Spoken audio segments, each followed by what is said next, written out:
Hi, I hope that you're doing well the moment that you are watching this.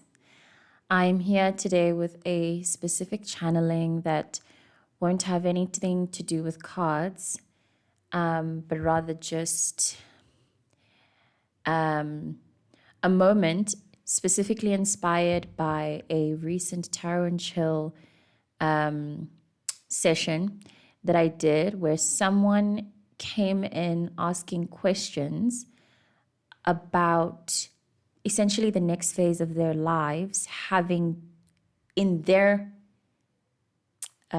personal experience or perceptions just finished a hermit phase, a phase of grief and deep personal introspection that they declared they were done with because of how they experienced the transmutation of that process.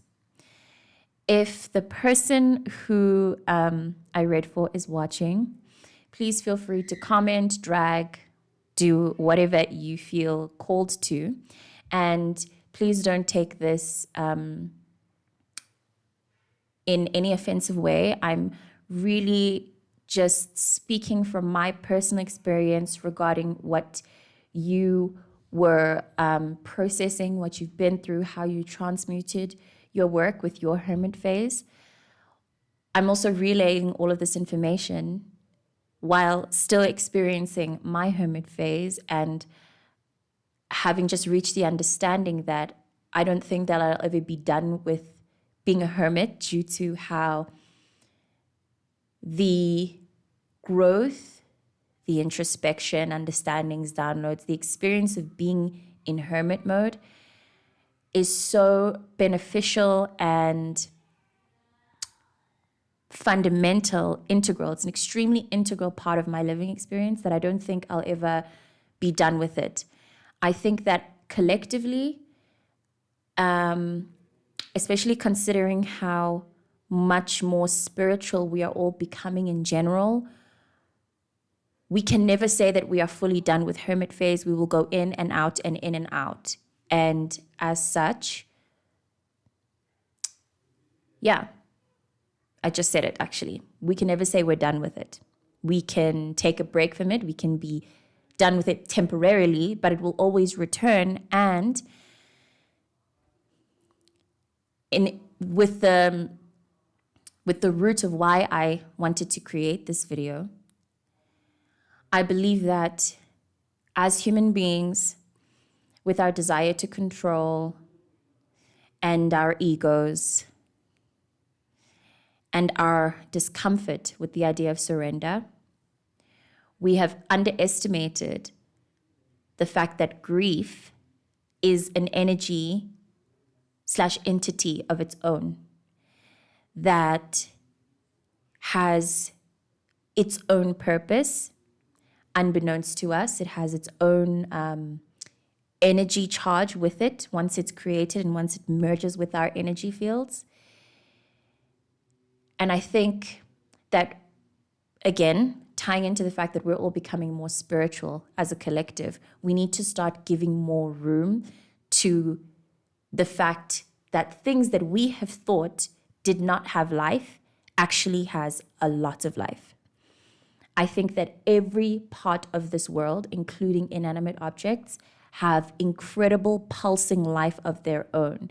And just because we can't perceive their life in terms of movement, breath, physiological, biological function, what is the other definition of life?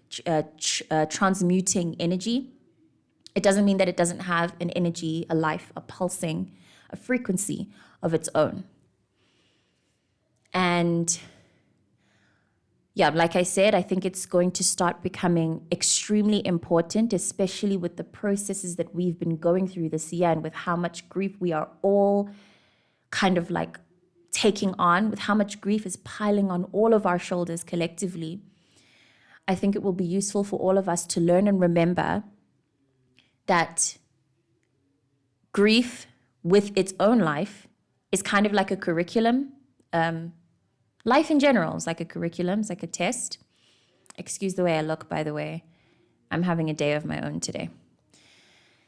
it's all like a test. And on the page of you claiming that you are, it's like the question of you're finishing a coursework, and you're asking, when you ask or when you want to say that you are done with grief, it's like you're going to tell the dean or your teacher, whoever's in control of your coursework, you're just going to tell them verbally, I'm done with this course.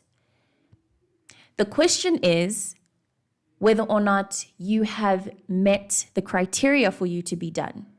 You're done as in fine, you've dropped out, that's okay. But if you are choosing to, if you are choosing a specific path, and this path happens to necessitate you passing this module of grief, then grief is not done with you just because you say you're done with it. You need to pass the tests. You need to take them. You need to pass them. There's certain coursework that you need to learn, study, integrate the information. You need to apply that information practically, because life and grief and all of this shit is extremely practical. You have to walk the talk, right? So it's one thing to say that even if you believe you've done everything that you needed to do in terms of transmuting the information that grief gave you, transmuting the lessons, you have to pass the test and kind of almost like prove, which is shaky, but I hope you understand what I'm saying when I say this. You have to prove that you have integrated that information. That proof isn't something that you declare on your own. You have the power to declare that and to lay the groundwork, but you are working with your universe. You're working with your grief. So this was very difficult for me. And I mean, if you are at liberty of watching the tarot and chill, I will link it in the description of this video. It was very difficult for me to come up with this explanation on the spot, especially because I totally understand the frequency of feeling like I just want to be done with this. I've done everything that I needed to do. Why would this still need to hover around me? Why would this grief still need to hover around me if I've done the work? If I feel I've done the work, I've transmuted.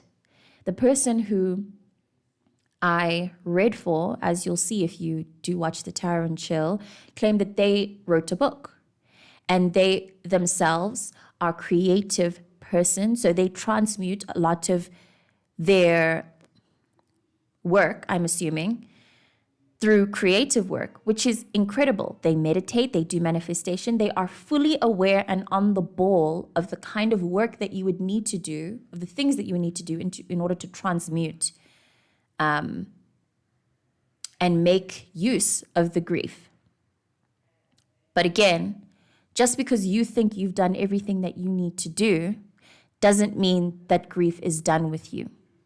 And oftentimes, the proof that the grief is done with you, the evidence or the telling that the grief is done with you is in that revisiting, is in that cycle, which is also why we should probably start learning how to appreciate our cycles more. It's annoying to go around and around and around, but each roundabout is extremely necessary, and is that roundabout communicates to you in itself. It's communication in itself for you to understand where you're at in your healing process. Everything is important.